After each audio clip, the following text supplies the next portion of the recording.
Good afternoon. My name's Gemma Perkins and I'm going to give a West of England strategic view.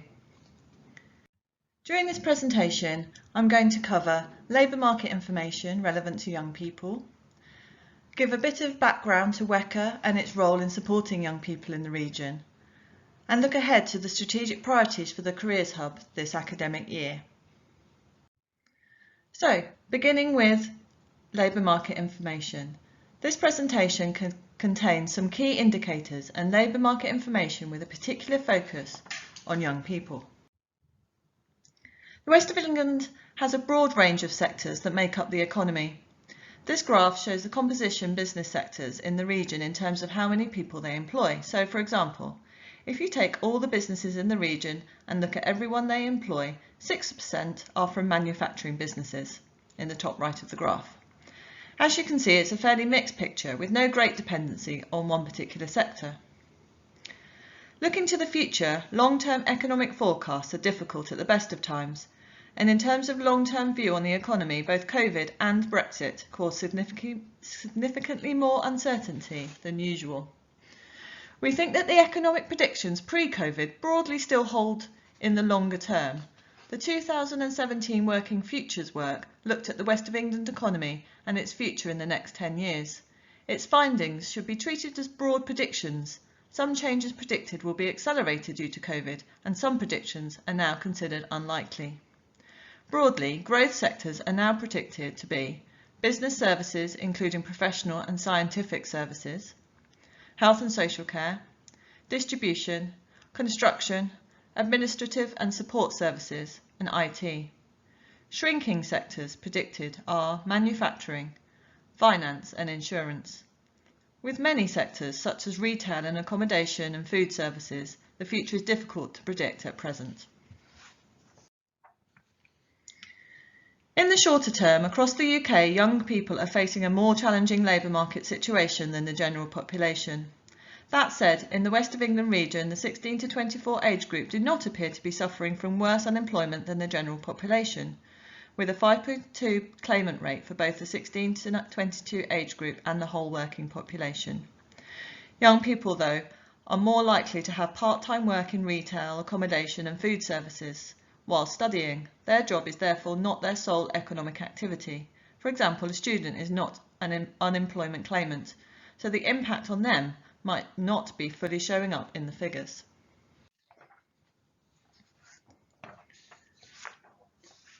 It is also much more likely for young people to be furloughed when compared to the rest of the population.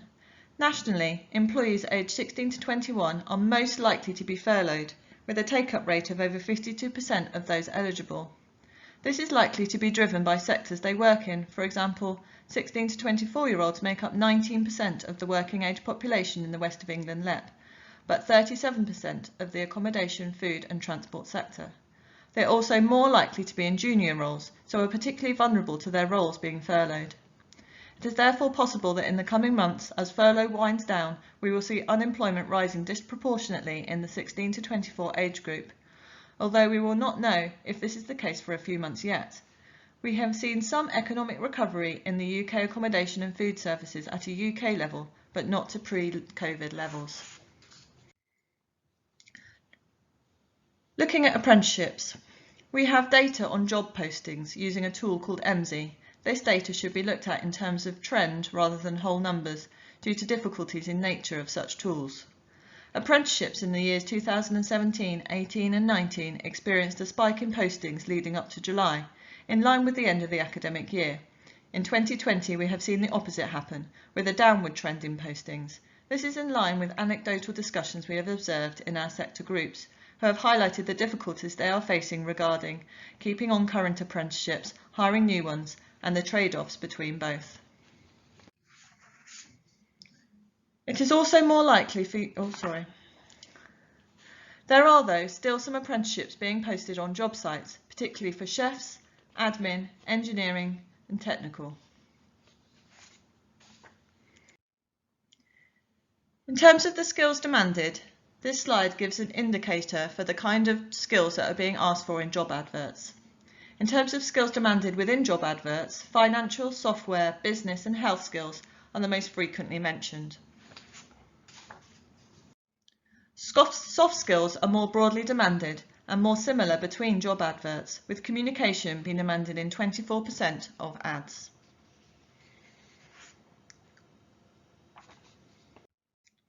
In terms of young people, the advice to them with regard to employability is similar to that of the general population. From the evidence available, demand appears to be strong for individuals with technology and engineering skills, as well as skills in finance and business. Some more traditional, more vocational roles also experience demand, such as those in healthcare, HGV drivers and teachers. A strong focus should be taken on STEM subjects.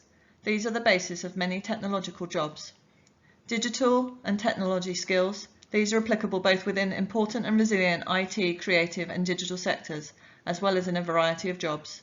And specific vocations, training for specific jobs currently in high demand, based on evidence, for example, warehouse operatives and HGV drivers, care workers and nurses.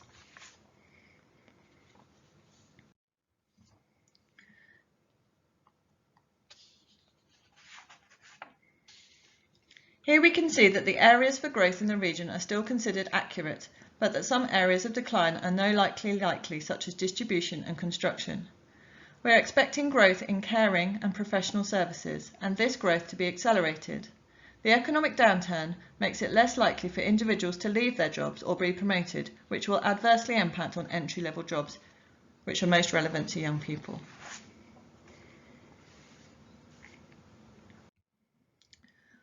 Moving on, we're now going to look at the West of England Combined Authority and what it's doing in its role to help mitigate some of these issues.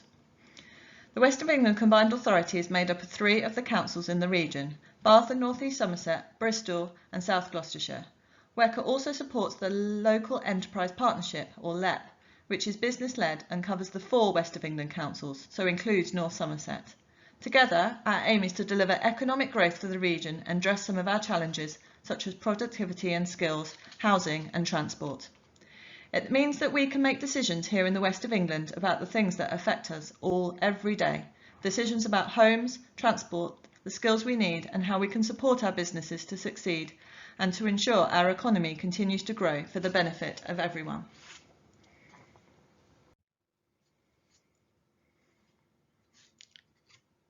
This table shows how the 3 areas that WECA concentrate on, infrastructure, skills and business, fit together, and how in partnership working with the local authorities we can help make sure that these are worked at a strategic level. WECA has an industrial strategy.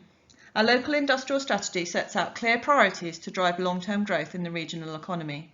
The strategy draws on the unique strengths of our region and sets out our ambition to be a driving force for clean and inclusive growth.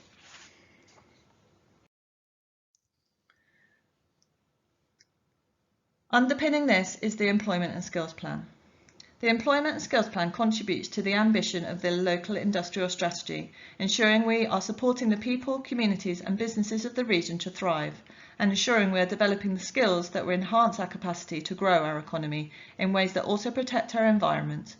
Here you can see the 5 strategic priorities and objectives for the Employment and Skills Plan.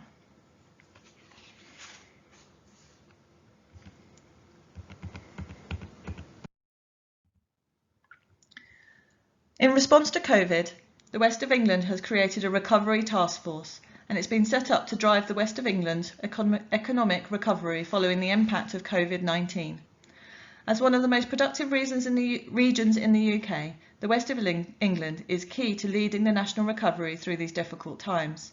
The task force is made up of senior figures from industry, education and local government, who all bring a range of expertise to the task force and is led by our regional mayor, Tim Bowles. Here you can see the 5 priorities that have been identified from the task force. A clear action plan will be developed in the next few months. Relevant to young people, there is already a lot of things that are going on. WECA is funding through the local authorities a Realising Talent programme which is supporting pre-NEET young people in each local authority.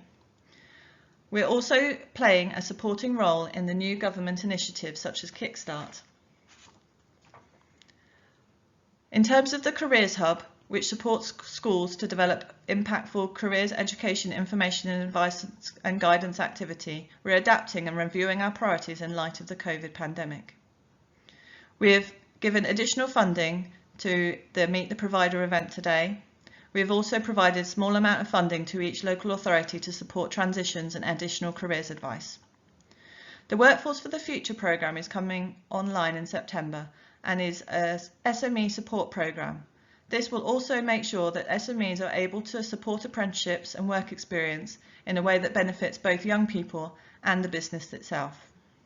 We'll also be looking at taking forward the recommendations of the Careers, Education, Information and Guidance Research and Recommendations report that was delivered in April. The Careers Hub has a vision that all young people in the region have the skills, information, advice and guidance they need to make well-informed decisions and achieve their potential. The Careers Hub aims to achieve this by facilitating systemic change within education and the labour market through collaboration to deliver impactful, sustainable and strategic activity.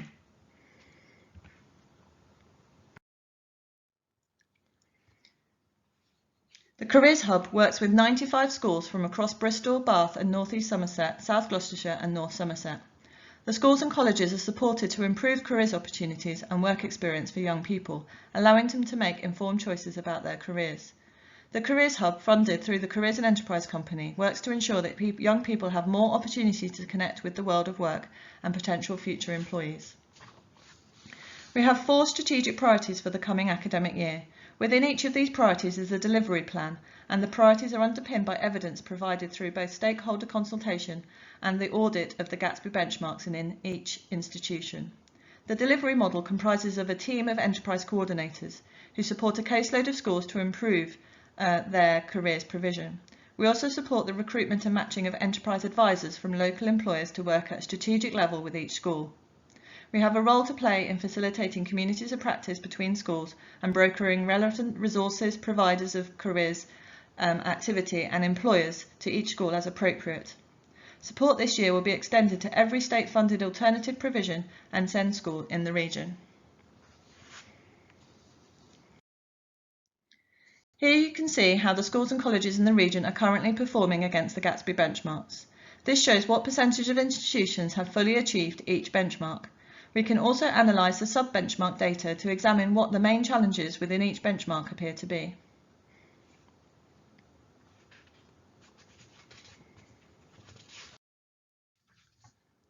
This sub-benchmark data shows that the following areas are some of the biggest challenges for schools and colleges to achieve.